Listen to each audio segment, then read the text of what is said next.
All right, everybody, welcome to the FreeMind podcast. Nate and Kirshen here. We have our friend Carson Kegerreis of Bull's Head Public House over in Lititz, Pennsylvania. How you doing today, Carson?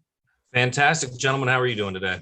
Excellent. Thanks so much for giving us the time today. We wanted to kind of touch base with you and talk about your story and talk about Bull's Head and everything you guys have going on in the great town of Lititz. Lots of really good things at the restaurant and the bar, as well as at the community at large. Very, very growing community out there in Lititz, Pennsylvania, and Lancaster County. Absolutely, man. It's one of those things I keep waiting for it to slow down, but it just doesn't. And it just gets bigger and bigger and grows. And not just from Bull's Head, just the town of Lititz just keeps getting put on the map for more and more reasons. Yeah. What's the newest thing you got? Pardon? What's making it grow? What do you got going on? Well, I mean, the biggest thing is Lititz it's pretty much the East Coast hub of the music industry. And a lot of people don't realize that. You have Tate Towers, which builds the stages. You have Clair Brothers, which runs the sound. And you have Atomic, which designs the stage sets for pretty much every musician worth a damn. And then they came together and they formed this thing, Rock Lititz, where the bands and the roadies can come in and run through live shows before they go on the road. That way they can work out any kinks that might be there. So like at any given time, I mean, this year I know like Elton John's been in town, Maroon 5's been in town, Fish comes to town a lot. There's just always someone. Like most of the time it's really under the radar and they might be here and gone in one day, but a lot of times there's usually someone in town. Yeah, I went down and saw my friends Mark and Rebecca over at the bike shop over there. So Lititz Bike Works. And, I was over there talking to them back when they first opened up, and I could hear Bruno Mars performing because it was like in the beginning when the sound was still echoing out a little bit. And it was pretty awesome there. Yeah, it's crazy to think about. And like a lot of people, when they think of Lancaster County, you think farmland, you think Amish. And a lot of people, when they think Lititz, they just think like cute small town, little boutiques. And then really it's like, no, you have this booming music industry that like sets the tone for like all entertainment in the country and around the world, really. And let's talk a little bit about Bull's Head. You before all this happened, you guys were really pioneering things, and especially like Paul prior to that, kind of when he was coming in with the UK cask programs and things and bringing the cask beer, and that trend while it was going and extending through, he persevered very much past that, even to this day, kind of really keeping that niche. That part where the cask beer and the session beers and things like that. And then you coming into play and really enhancing that and kind of elaborating onto that too. Kind of talk about the progression of that. And obviously you guys have had a change of ownership and things like that, and kind of continuing to evolve through time and things like that from the pub style that you were into where you are today, still growing. Yeah. When Paul Pendyke, he owns UK Brewing, which supplies a lot of the breweries, around the world with cask equipment, wanted to bring that to Central PA. So when he opened up Bull's Head, he really wanted to keep sort of the beer bar going, and a lot of places. I was just recently talking to a friend of mine in the industry about how I've only recently realized that we're one of the few, what I would consider beer bars in the area. Like there's a lot of places that sell beer. There's a lot of places that are beer focused, but like, I had the pleasure of hanging out with John Trogner at from Trogs a bunch of times this year. And when I would tell him things that we had on tap, he was like, people buy that? Like that's still a thing? Like, that's amazing. And I think you have a lot of beer bars where, and it's because the sales are there. I'm not by any means, trying to shit on them. But like they go for, places will have 12 taps and they'll put on 6 hazy IPAs. Like, that's fine. That's what's working for you. That's what the market's dictating. But we try to keep like old school things. Like I just got some Hofbrau original kegs in yesterday. I just ordered like some St. Bernardus stuff and like some old Belgian things that are still relevant here that I don't know how they would do in other markets. But we really try to keep that feel alive of like having different offerings from around the world, classic styles, classic beers, and really just kind of keeping everything for like something for everyone. Carson, do you find that, distributors are selling you differently? And this, I guess, could be a two-part question. Partially with having such a unique lineup, are distributors selling you based on like, they know you know what I mean? Like they know what you love to have. So they're directing suppliers or distributors to come in. Or do you feel like this is what the distributors are selling, you just happen to be an account that takes some of their different stuff? You know what I mean? Does that make sense? Yeah. I think a little bit of column A, a little bit of column B. I have most of my wholesalers, they know what we like, they know what I want, they know what I don't want. Right. So they're not really going to try to sell me on things that they know I won't buy.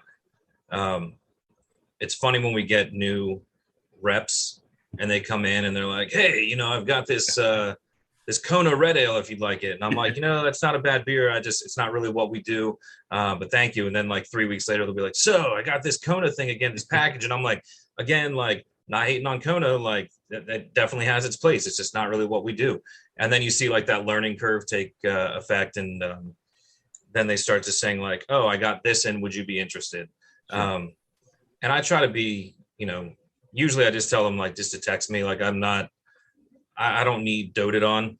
I'm fortunate enough to have been in the industry long enough that I know what breweries do what well, and I know what I'm looking for. So like the reps that come in like every week, like, man, don't go where it's more needed. Like I'm good. I don't need to be doted on. You can just shoot me a text and say like, hey, I got, this delirium keg. Is that still something people want? And I could be like, yeah, down here, let's do it. Is that like do you find that is, at least from my experience, I see that happening more now because of COVID. You get less stop-ins, there's more text, there's more emails. Was that an easier transition for you because you kind of always liked it that way? And are you seeing distributors do that more because it's you, or because I'm seeing that with a lot of other, buyers, that's kind of become the new route, that, the ones that they don't have to do that for, they're texting and there almost is a better education, because if you know what I mean, like someone like you know what you want, about the breweries. I wonder if that's also for some other buyers that are now having to transition to this style. Is the education getting better or is it getting worse? You know what I mean? It would be a kind of an interesting thought, experiment to kind of wonder, where is that education level growing, or is it getting less based on this kind of a system?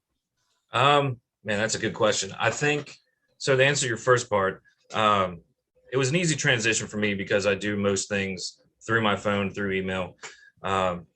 Actually, stranger though, was just talking to a few. Wednesday is usually like my big rep day. It's an office day for me.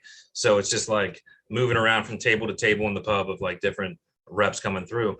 And I heard a few times yesterday of people saying that they had buyers who were pissed off because they hadn't come in a few weeks. And I'm like, man, I would love that. Like that's, if you can text me and say like, hey, I'm not going to be in today. I'm like, oh, that's awesome. It gives me more time to focus on something else. Yeah. Because there's nothing worse than like, work's busy, life's busy. And like to take a couple minutes out of my day, I don't mind if it's going to benefit either one of us. But if we're just going to sit down at a table and you're just going to look at me and be like, well, I don't have anything new. I'm like, all right. So what are we doing here? Like, check the box. Yeah. And I know like they have stops they have to make and they have to like put it in on their iPads and stuff like that. But like, it just doesn't make sense to do it that way. As for the education thing, I think education has dropped. I think people, it's really weird right now because it's very much sort of like a Wild West feel, because it's anyone's game and it's anyone's guess about what's going to happen and what direction things are going. I've noticed that, I'm sorry, like my personal opinion is that like, hats off to people that do hazy IPAs. Everyone's, profiting off them. It's a big thing right now. But to me, I don't want to say it's a gimmick, but like, if you're a brewery that just produces hazy IPAs, I don't really respect you as a brewery. And like, I'm not saying you're a bad person, just from a brewery standpoint, like, what's that telling me about how you brew it? That's not telling me about how good you are of a brewer. Hazy IPAs definitely mask a lot of and that's beer. Yeah, and then like you watch the price go up. Yeah. So like, whereas something like, Perpetual IPA can be around 150 for a half barrel and the number one selling IPA in the state, that then I'm going to have someone else who's relatively unheard of try to sell me an IPA for $270. Right. And I'm like, dude, what am I supposed to do? Charge $8.50 for a pint of something no one's heard of? Yeah. But they're going to want it just because it's hazy. And like the weird thing is, I can still do it here. Like I'm still in a fortunate enough position that we can move that. But I also draw the line, like just because I can doesn't mean I will. Right. And if it's not for me, like if it's not a product I stand behind, then I don't sell it.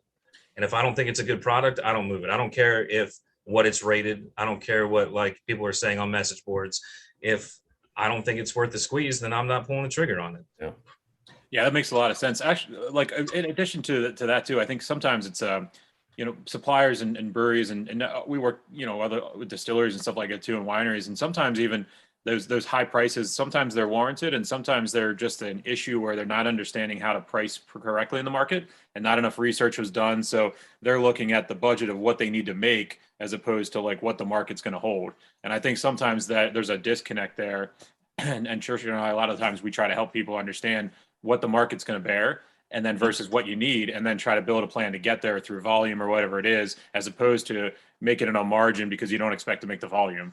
And that's kind of where a lot of guys, I think, balance things out. And also on the flip side, sometimes guys are just cornered with crazy supply contracts and things like that, materials where they can't justify it either. So it's kind of a combo of the two. I guess to back up too with like one of the things for you uniquely, there's a lot of buyers out there for on-premise retail, and not a lot of them are, let's say, as personable. And one thing I tell people, and we talked about this before that we started, but your relationships that you have with your people that you work with and you choose to work with, and those that don't, you have extremely genuine and authentic relationships. And I think that's something that is also kind of unheard of anymore in this industry. It's becoming part of things are becoming very transactional as opposed to it doesn't need to be all relationships and no sales, but at the same time there's some balance there.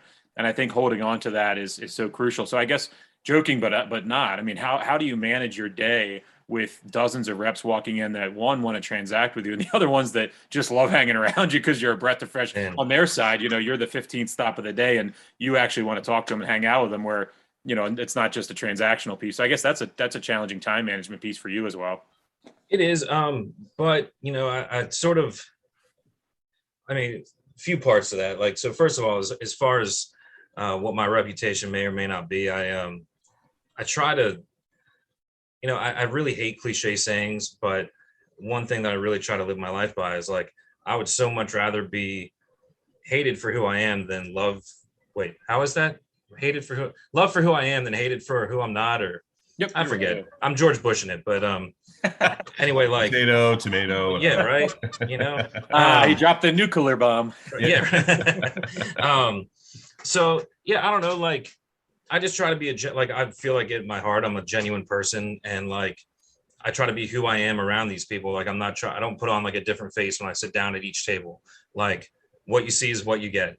And, I genuinely want, like, man, life's hard, work's hard. Like, it's a crazy world. Like, I'd rather sit there and be like, so how are you doing before we jump into like what you have, going on.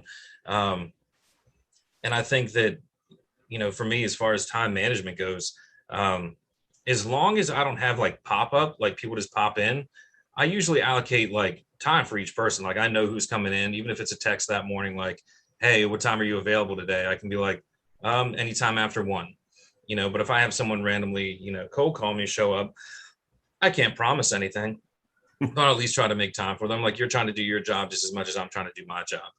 And, I just think that I look at it too I try to be really mindful of what reps have to go through. And like, you have multiple accounts that you're dealing with, multiple accounts that are run different ways, that want different things, and they're going to treat you different ways.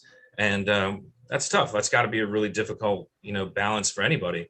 And so, I try to be that breath of fresh air for people.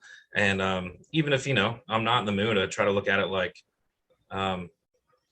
certain things are bigger than me. Like, even if I'm having a day, like, whatever, man, like, stuff your sorries in a sack. Like, this whole process, these interactions, they're all bigger than you. So treat these people with respect. And it's a symbiotic thing, because in return, they look out for you. I have people that they, because of these relationships we build, I'll get a text. It's like, hey man, just so you know, limited quantity of this just dropped. Do you want me to put one on hold for you? So I don't have to sit there and like scour all these lists. So it really works out best for everybody. I mean, just to not be a dick. And it's a shame that it's come to like what I consider to be, you know, just genuine human interactions are so rare that people kind of like separate you out. It's flattering, you know, I've had reps come in and be like, I always keep you as the last stop of the day. It's just a way to unwind. And I'm like, man, that's an ultimate compliment. Thanks. Like, let's have a beer and talk about your vacation. I don't care. Like, forget about life for a minute, man. I mean, that empathy is unfortunately, like you're saying, not as common as we'd like it to be. Did you come from the restaurant business? I mean, I found, and my background is I started in restaurants when I was like 15, you know, working under the table, washing dishes and working my way through a kitchen all the way to running chains and nightclubs and everything else. And I find that people that have worked in the service industry, you know, as someone coming up through it, they have a different sense of empathy towards people that work their ass off. You know what I mean? That everybody's going to have a day. And if you lose your shit or you blame it on the people that come in front of you, you're never going to get through a shift, particularly in a restaurant. So how did you get into running Bull's Head? Because that empathy, if I had to guess, would say you probably worked in the service industry before you started running stuff. So I started, the first restaurant job I had was at Hotel Hershey, really upscale hotel. And I started out in housekeeping just to get my foot in the door. And then I started doing room service. But, you know, you're down there in the kitchen with like all the high-end dining room people and you're watching all these interactions. And, you know, and I'm a fairly observant person with those things. So I'm like sitting there watching how people interact with one another. And I'm like, man, like this is not for, you know, the thin-skinned. And I left there and then I worked at a French restaurant. Fine dining restaurant in Marietta, which is no longer there, but actually just reopened in Lancaster called Josephine's. So I was there for a handful of years. I did the chain thing for a minute. I was the tasting room manager at Trogues prior to Bull's Head. And one of my best friends, Joey, was running Bull's Head before me. And he had just bought the Railroad House in Marietta and texted me and was like, do you want to put your name in the ring for running Bull's Head? And I was like, absolutely. You know, I love Trogues. I love what they, you know, gave to me, but it was just time to try something new. And it all worked out in the end, I'd say. But no, I've been a restaurant guy I'm 38 now, so like 20 years. Yeah, man. We're a different breed, and I'm gonna throw myself in there, but we're a different breed. I always, and I think most restaurant people, when I ran restaurants, I made every server do a Friday night on the dish pit, for the same reason that I think every person that goes into a restaurant should have to work a month in a restaurant. You understand that, you know, no server that ever works a dish pit on a Friday night will ever talk down to a dishwasher ever again. Ever. And so when you kind of step into somebody else's shoes, you have a different view of the world, even in general, man. The people that work in restaurants have the most patience that I have ever seen. And nowadays in particular, you know, it's probably, you know, there are some customers that are probably their lives have been saved just because of all the patience learned by serving service staff. Oh my gosh, yes. You know, like I don't know, I have a 30-minute drive home and I need that 30 minutes just to come down from my day. And like I get home and I say to my girlfriend, I'm just like, man, I just need another like 10 minutes just to decompress because I just dealt with, you know, hundreds of people today. And luckily, I mean, she's a rock star when it comes to all that stuff. And she never even worked in the industry, but she just understands what goes into it. And I think that if you have any understanding of what front of house and back of house have to do with, because they're both equally as important, equally as difficult in their separate ways, it does give you like more of a respect just for people in general and how to talk to people. I mean, as much as I want to regret working at managing a Red Robin for like 9 months, you know, the one thing I got to give them, man, is they make you train on every single position. Yep. So like when I'm training to be a manager, I'm not trained to be like, you know, not conservative, not anything, but like you train everywhere. And, you know, you really get instilled in your head. And it was sort of started when I was at Hotel Hershey because the standards are so high that it's like, you do this, you don't like, everything you're doing has to have a purpose. If you're going somewhere, take something with you. And I always think back, I played soccer most of my life, and I've had a coach that would always be like, make every pass have a purpose. And like, I think that like all the time, where I'm like, oh, if you're going somewhere and you walk by a dirty table, grab the stuff off the table, man. Like, do your job. And I feel like when you work in that industry for so long, like that work ethic's really just ingrained. For sure. I think we might be doppelgangers. I played soccer my entire life too. And I coach my kids' soccer travel teams too. So I have a 5-month-old, so I'm really hoping he gets into that. I mean, he's looking like he's going to be a giant, because I mean his mom's 5'9" and I'm all shoulders, so I'm pretty sure he's either going to be a tight end or maybe a goalie. I don't know. Yeah, I got a couple of those, and I have a goalie for soccer. I got 2 lacrosse goalies. I got a middle linebacker who also plays for soccer. So yeah, I'm strong bloodline. That's Scottish blood. That's Scottish bloodline we're talking about. I think that transitions to my next topic is first off, congratulations on the recent addition to your family. And I guess too is that, the three of us are, we'll pride ourselves, despite my thinning hair / being bald up here now.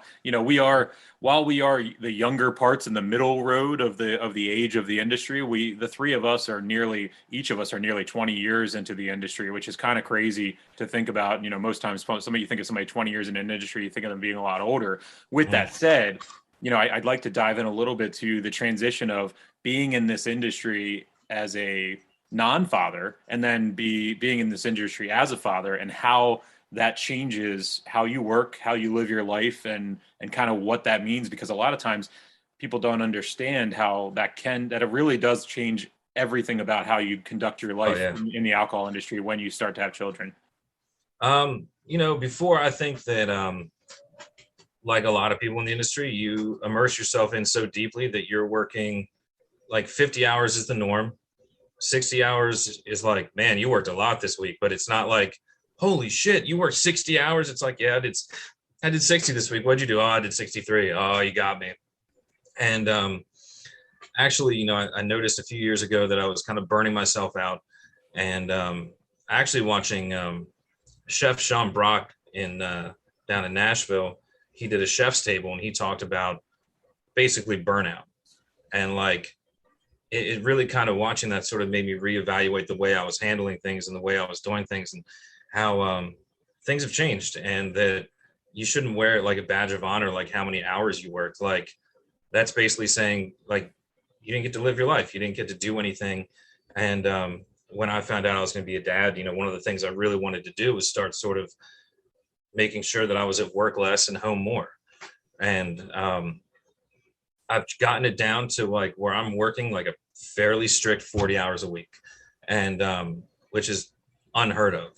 And it's funny because like part of me still in a weird way resents myself for only working 40 hours. I'm like, you're only doing 40 hours, bless you.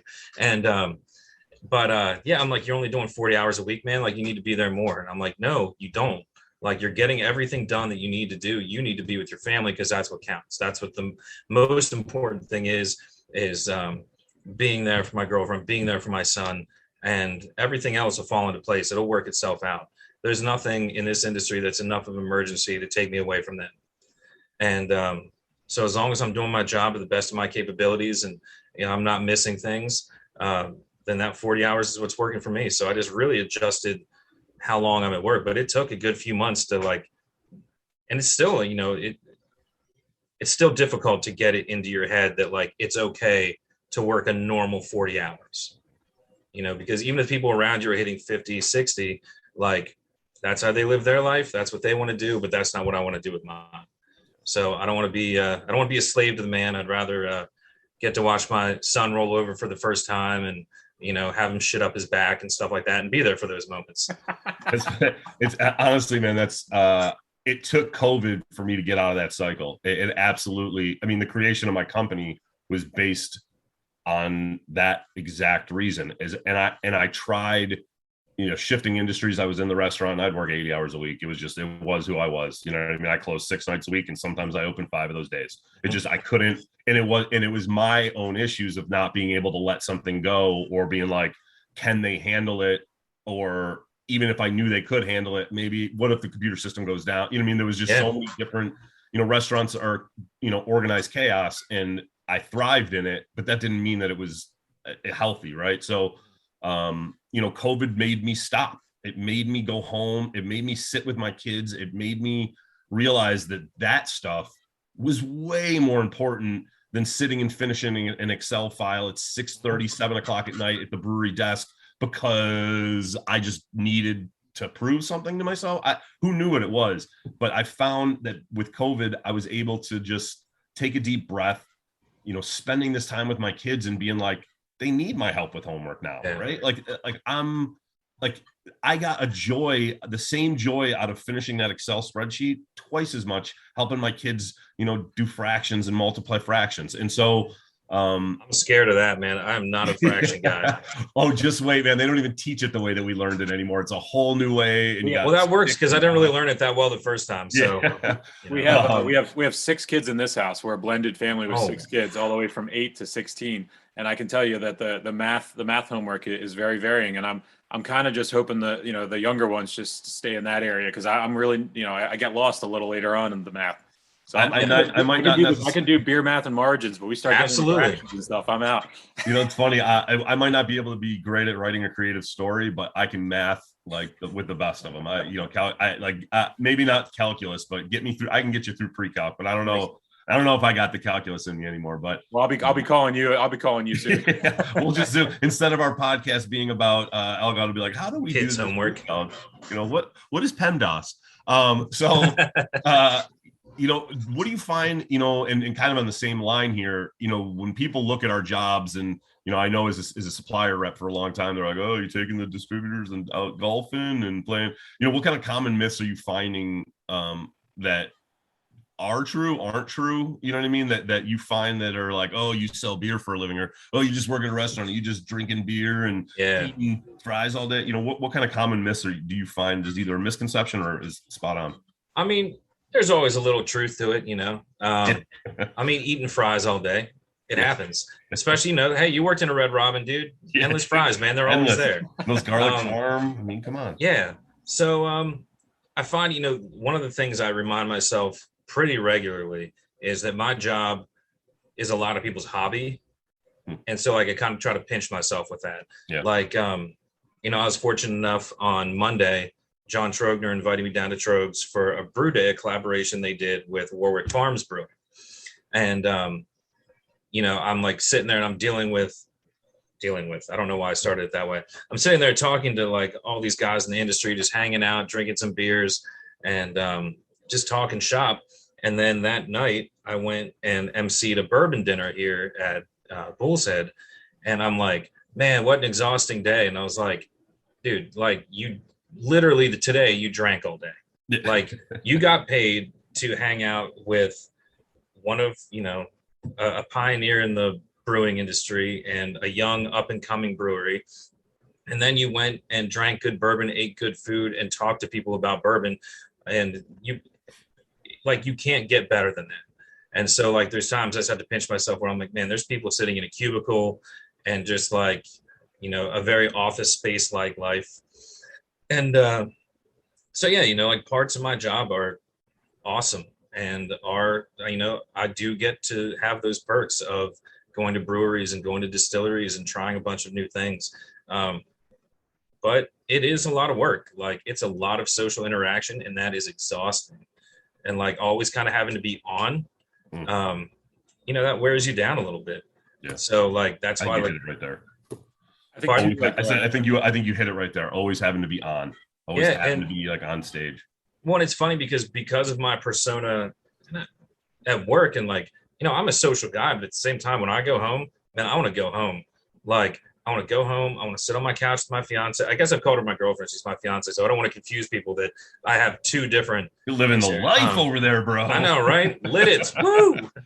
That Amish life, baby. Yeah. So, like to me, if I can work a normal day and then just go sit on the couch and like sip a little bourbon and just like hang out with her after the kids gone to bed and just talk shit on anything, like that means so much more to me than being like, oh man, I could go to these bars. Like, yeah, those options exist, but man, I just did that all day. I did that all week. I've done that for 20 years now. Like, It just doesn't appeal to me anymore. But I think too, it's on the flip side as well. Like I always struggle with actually turning off sometimes.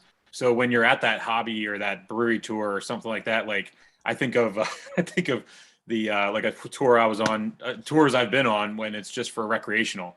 And like if maybe the tour guide doesn't have the answer to the question or something like that, just staying silent when you know the answer.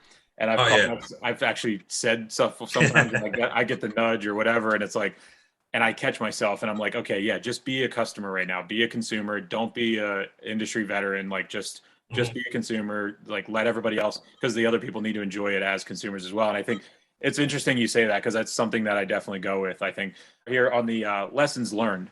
So really with lessons learned, good and bad.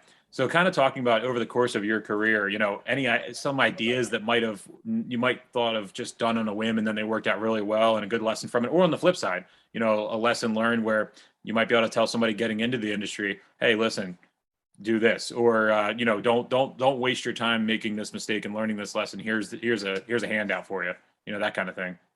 you know, I'm a firm believer, at least this is what works for me, that I've learned more from failures over the years than I have successes. And whether that's my own personal ones or watching owners of where I worked make these mistakes and how they affected the business, that's how you learn, you know. Like it's that I keep saying I hate cliche sayings and I'm knocking them out of the park, but smooth seas never made a skilled sailor. And you know, you need to fuck up every once in a while. And I think that if I had to say, for me, what I think to tell people is like, be on time, don't steal, stay off hard drugs. You know, like, you know, I think of like the people that like ask me, oh, and don't close a bar down when you open the next morning. Like, don't do that. You might think it's a good idea in the moment, but you're going to regret that 4 hours later. But I think of my friends that own restaurants and they call me about like a reference for someone, and they'll be like, especially now with staffing being what it is, they'll call me and be like, do they steal? And I'm like, no. They on any hard drugs? I'm like, not that I know of. I'm like, all right, done. And it's like, all right, man, look, if you can just keep your head up and you know, stay clean. Those are pretty. You know, have a good time. Yeah. You know, I mean, I feel like that's a pretty good. good life. Like those are some good guidelines for life. Now, yeah, you know, like enjoy yourself. All right, but know what works for you and know what's a bad idea. And I'll just keep it that kind of vague. Those are three foundational things that do bleed out to all the other behavioral traits. Yeah. Those are the three flags. That's a great. Yeah, man. Like come to work on time. That number one. Like just be on time. We'll figure the rest out. Absolutely. Well, hey, Carson. I think that particular statement, I think I've said that when running restaurants, just show up. I need your body here. We will figure out the rest of where you're going to be, but just get here and we can do something. Absolutely. Carson, we appreciate you taking the time, taking the time out of your day today for us. We look forward to everything you have going on here. And once everything calms down here, we look forward to the massive influx you continue to have coming into your place and keeping you busy there. So we can't thank you enough for taking the time here today. And as always, it's just always a pleasure getting to talk to you. Yeah, man, it's great seeing you guys. It's nice meeting you. It's nice. I mean, hell, Nate, I haven't seen you for like 2 years. So maybe even longer. You're half the size you were, but you still look handsome as hell. So I'm still burly. I'm still burly and bearded, and we still look like we could welcome you in our family. That's what counts, man. But you guys are welcome down to the pub anytime. We'll put you up for the night. It's great to it's just great to see you. Great to talk to you, and thank you for having me. Awesome. Thank you so much, Carson. You guys have a great day. Take care, guys. Thank you. Yeah.